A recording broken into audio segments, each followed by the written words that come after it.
దాని ద్వారా ఏకత్వము. క్రైస్తవ దృక్పథం ఏమిటి అంటే, మనల్ని ప్రభువు దేవుడు తన స్వరూపమందు తన పోలిక చొప్పున మనలో ప్రతి ఒక్కరిని చేశాడు అన్నది ఎంత నిజమో, ఎంత వాస్తవమో, మనలో ప్రతి ఒక్కరు కూడా మనల్ని పోలిన ఇంకొక వ్యక్తి ఉండటానికి లేకుండా ఆయన చేశాడు అన్నది కూడా అంతే వాస్తవం.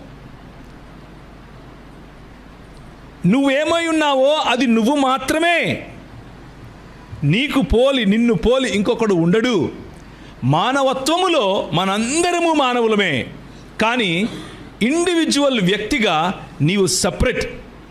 You are a unique person. నువ్వు చాలా భిన్నమైనటువంటి వ్యక్తివి. అయినప్పటికీ మానవులముగా మనందరము ఒకటే. దీన్నే క్వింటెసెన్స్ లేక భిన్నత్వంలో ఏకత్వం అని చెప్తూ ఉంటాం. ఈ మాట రావటానికి బైబిలులో ఉన్నటువంటి దృక్పథము తప్ప సర్వమాన